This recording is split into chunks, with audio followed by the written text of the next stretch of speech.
눌러주세요. 시청자 여러분 안녕하십니까? 2월 23일 화요일 비즈니스투데이 김효미입니다. 준비한 첫 번째 소식 전해드리겠습니다. 임은정 대검찰청 감찰정책연구관이 20일 여전히 첩첩산중이지만 등산화 한 켤레는 장만한 듯 든든하다고 밝혔습니다.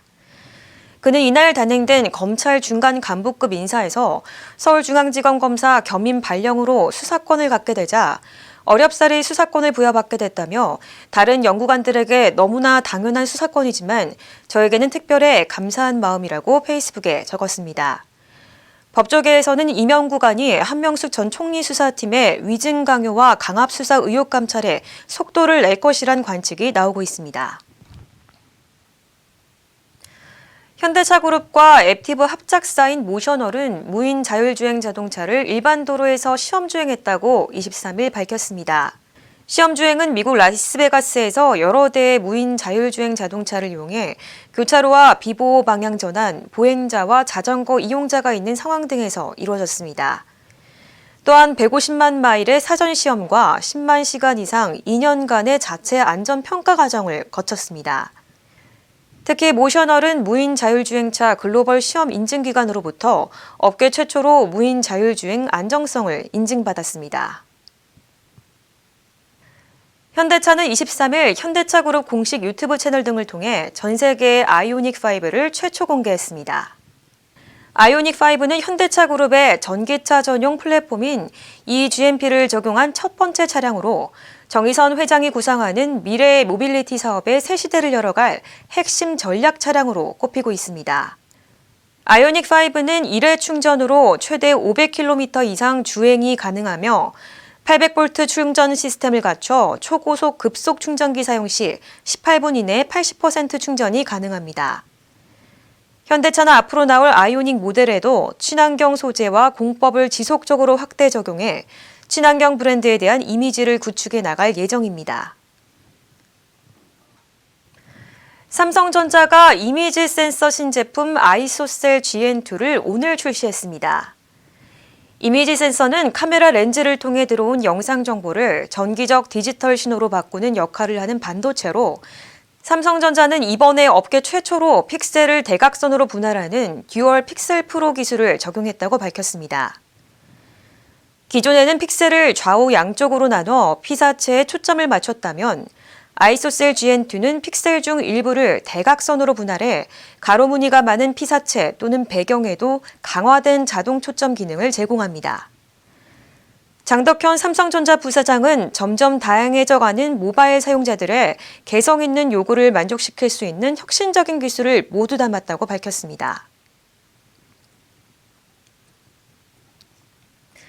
LG U+는 U+ 인터넷 가입자를 대상으로 기가 와이파이 6 신규 공유기를 출시한다고 밝혔습니다. 이 공유기는 미국 브로드컴의 쿼드코어 CPU를 탑재한 고성능 와이파이 6 단말로 최대 속도는 기존 제품보다 38% 빨라지고 크기는 40% 작아진 원통형으로 좁은 공간에도 쉽게 설치가 가능합니다. LG U+는 무선 연결 용량도 기존 대비 4배가량 확대돼 온 가족이 다 함께 와이파이를 이용해도 데이터를 원활하게 주고받을 수 있다고 설명했습니다. LG전자 스팀 식기세척기가 국내에서 가장 많은 20종의 세균 바이러스를 없애준다는 시험 결과가 나왔습니다. LG전자가 트루스팀 기능이 있는 디오스 식기세척기를 대상으로 국제공인 시험 인증기관과 실험한 결과 총 20종의 세균 바이러스를 99.99% 제거하는 것으로 조사됐습니다. LG전자는 식중독 원인균 외에 폐렴과 이질 등 세균성 질병과 다양한 감염을 유발할 수 있는 병원성 세균 바이러스 8종을 99.99% 제거한 시험 결과도 추가로 확보했다고 전했습니다. LG전자는 이 제품은 국내 제조사의 식기세척기 중 유일하게 석회질을 줄여 물 얼룩을 줄이는 연수장치를 갖추고 있다고 밝혔습니다.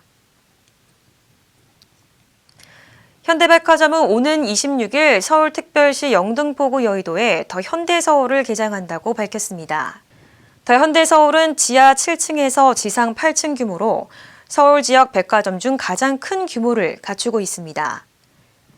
현대백화점은 입지적 강점과 편리한 교통망 등을 바탕으로 서울 및 수도권 전 지역 고객까지 적극적으로 유치하겠다는 각오입니다. 현대백화점은 개점 후 1년간 6,300억 원의 매출과 2022년 연매출 7천억 원을 달성하겠다는 목표를 제시했습니다.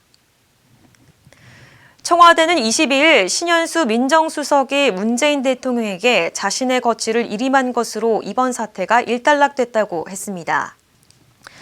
하지만 대통령에 대한 항명으로도 해석될 수 있는 초유의 민정수석 사태 파동이 벌어진 배경과 이를 봉합하는 과정에 대한 구체적인 설명은 없었다는 지적입니다. 애초 문제가 된 검찰 인사 조율 과정에서 박범계 법무장관과 신 수석 간에 무슨 일이 있었는지, 또한 박 장관이 인사안을 발표하는 과정에 대통령의 재가가 있었는지 국민이 납득할 만한 해명이 필요해 보입니다. 청와대 고위 관계자는 신 수석 사의 파동과 관련해 신 수석이 일단 복귀했고 이로써 사태는 일단락됐다고 강조했습니다. 그러나 청와대는 박 장관이 휴일인 지난 7일 검찰 고위급 인사를 발표하면서 신 수석을 패싱했다는 의혹에 대한 추가 설명은 없었습니다. 청와대는 박 장관이 문 대통령 재가 없이 인사 발표를 강행했다는 의혹에 대해서는 사실이 아니다라고 답했습니다. 그러나 청와대는 초유의 민정수석 사태 파동으로 대통령 리더십이 타격을 받고 국정 혼란을 초래한 것에 대한 사과나 유감 표명은 없었던 것으로 알려졌습니다. 비즈니스투데이 오늘 준비한 소식은 여기까지입니다. 시청해주신 여러분 고맙습니다.